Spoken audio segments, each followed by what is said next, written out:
एक गांव में अजय नाम का मेहनती किसान अपने माता सुमन और पिता कैलाश के साथ जीवन जी रहा था। एक दिन कैलाश चूल्हे के पास बैठकर आग में लकड़ी डाल रहा है। सुमन उसके पास बैठकर रोटियां सेंक रही है। तभी उन लोगों के बेटा अजय बाहर से आता है।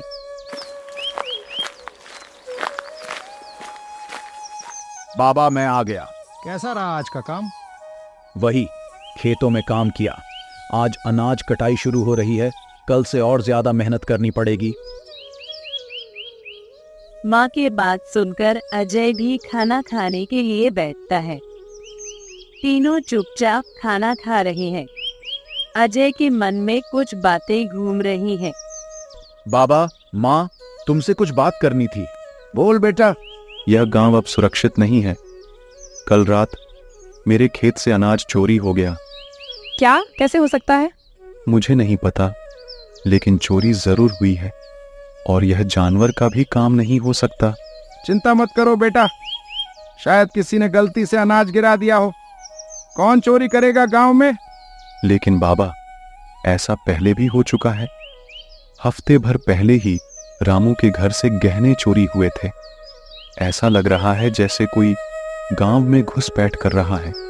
कैलाश और सुमन थोड़ा डर जाते हैं। लेकिन माँ, मुझे डर लग रहा है। कहीं कोई सच में चोर तो नहीं है?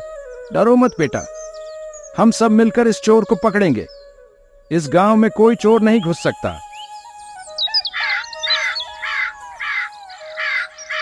अगले दिन ग्राम के लोग चौक में इकट्ठा हुआ और चोरी की घटना पर चर्चा करने लगे। मेरे घर से गहने चोरी हो गए थे। अब अजय के खेत से अनाज चोरी हो गया है। यह चोरी लगातार बढ़ रही है। ऐसा लग रहा है जैसे कोई खास दुश्मन गांव पर हमला कर रहा है। गांव के लोग डर गए हैं। रात में अच्छे से सो भी नहीं पा रहे हैं। हमें कुछ करना होगा। हमें इस चोर को पकड़ना होगा। सब्र करो बेटा, हम सब मिलकर इस चोर को पकड़ेंगे। हमें पहले इस चोर के बारे में जानकारी जुटाने की जरूरत है। लेकिन कैसे? मैंने सुना है कि चोरी के दिन एक अजीब सा आदमी गांव से गुजरा था। उसके पास बड़ा सा बैग था और वह बहुत जल्दी चल रहा था। सब लोग परेशान हो जाते हैं। एक नया डर उनके मन में घुस जाता है। क्या यही वह चोर है? यह समझने के लिए हमें और जानकारी जुटाने की जरूरत है। सब लोग अपनी अपनी जानकारी शेयर करें। गांव के लोग अपनी अपनी जानकारी शेयर करते हैं।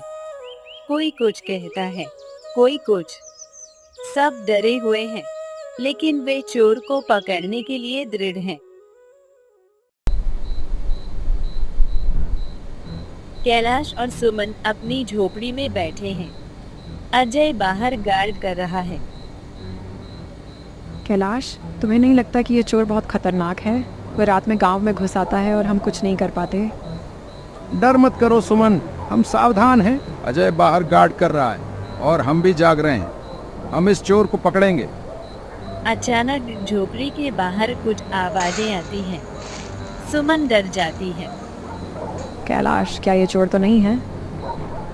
कैलाश ने अजय को अपनी माँ के साथ रहने के लिए कहती है और वह झोपड़ी के बाहर निकल जाता है।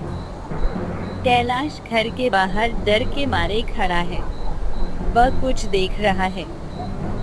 यह वही है, उस घर में है। अजय निकला, चोर चोर। अजय झोपड़ी से बाहर निकलता है। रामू और कुछ और गांव के लोग भी बाहर निकल आते हैं। कौन है वह? कहाँ है? वह वही है, उस खाली घर में छिपा हुआ है। सब लोग साथ में उस खाली घर की तरफ बढ़ते हैं। यहाँ तो कोई नहीं है। शायद बाबूजी गलत है। हो सकता है कि चोर भाग गया हो। हम देर से आ गए होंगे। सब लोग निराश हो जाते हैं। नहीं, वह यही था, मुझे पूरा यकीन है। अचानक रामू की नजर दीवार पर पड़ी एक छाया पर पड़े। वह वहाँ पर छुपा हुआ है। रामू और अजय उस छाया के और आगे बढ़ता है। उन लोगों की जलती हुई मशाल की रोशनी से एक आदमी दिखाई देता है।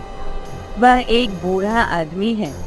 उसके हाथ में एक छोटा सा बैग है। यह कौन है? बेटा, उसके हाथ में क्या है? बैग में क्या है? अजय बूढ़े आदमी के हाथ से बैग छीन लेता है। बैग में कुछ गहने और अनाज है। यही वह चोर है जिसने हमारे घरों से चोरी की थी। सब लोग गुस्से में आ जाते हैं।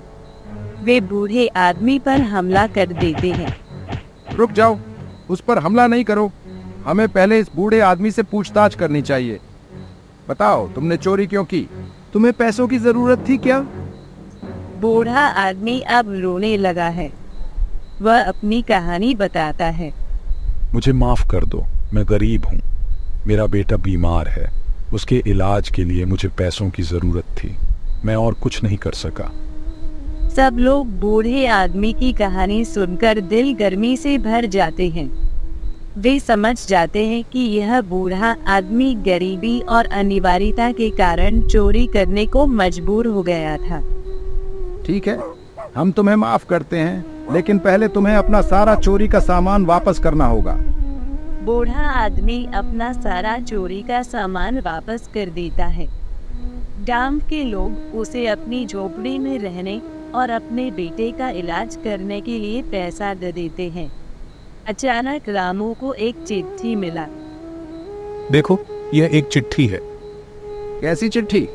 देखो तो, क्या लिखा है इसमें? यहाँ देखो, गांव में किस दिन किसके घर में चोरी करनी है सब लिखा है। साथ ही एक चेतावनी भी है कि अगर समय पर काम नहीं हुआ तो जान से मार देगा। मतलब तुम तब से झूठ बोल रहे हो? नहीं, मैंने झूठ नहीं बोला। मेरा बेटा सच में बीमार है। तो यह चिट्ठी कहां से आई? किसके अधीन काम कर रहे हो? खोल कर बताओ, नहीं तो हमें कैसे मुंह खोलना होगा, यह गांव वाले तय करेंगे। मैं बताओ नाम। मैं बता नहीं सकता। मुझे मार देंगे। तुम डर क्यों रहे हो? हम हैं ना तुम्हारे साथ। सब सच सच बता सकते हो। गांववासी तुम्हारे साथ है। बताओ, ये सारा खेल किसने रचा है? मैं उसे नहीं जानता था।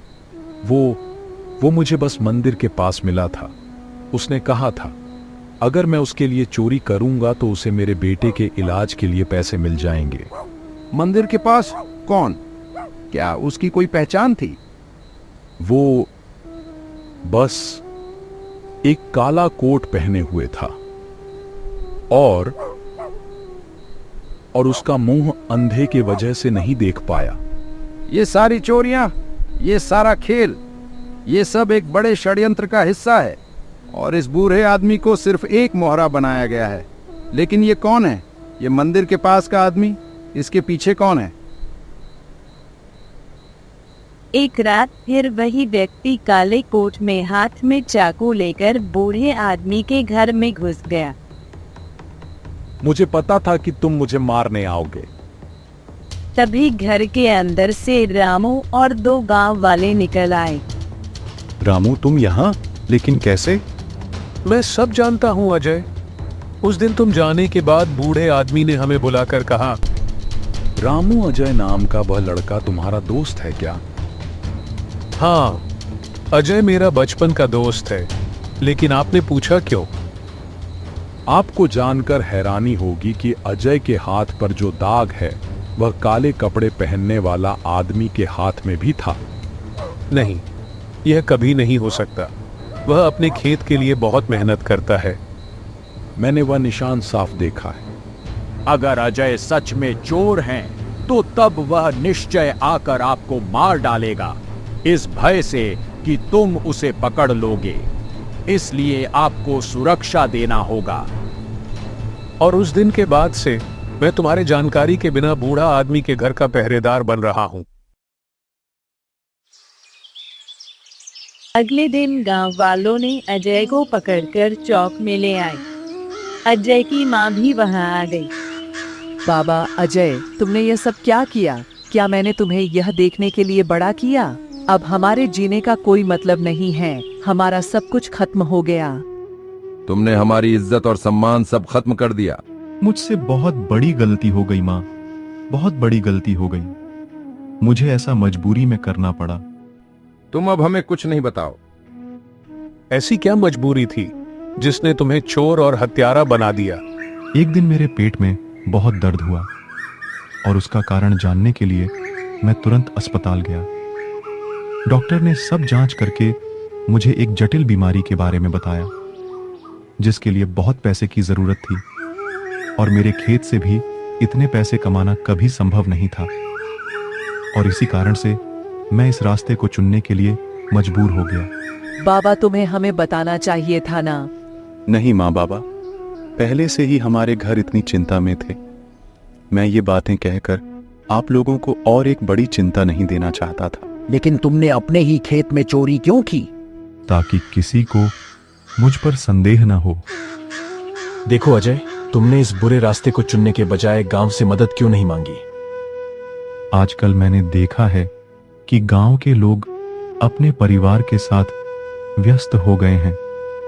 कोई भी किसी की चिंता नहीं करता, इसलिए मैंने कभी नहीं सोचा कि गांव से ऐसी मदद मिलेगी। मैं अजय की बात से सहमत हूं। सच में आजकल गांव के लोग केवल खुद को लेकर ही व्यस्त हो गए हैं। ये भूल गए हैं कि अगर एक दूसरे की मदद की जाए तो गांव का वातावरण सुंदर बन सकता है, जिसके कारण अजय जैसे युवा लड़के बुरे रास्ते चुनने के लिए मजबूर हो रहे हैं। और इस तरह अजय के घर की स्थिति को देखकर गांव वासियों ने अजय को पुलिस के हवाले करने के बजाय उनको सुधारने का मौका देता है।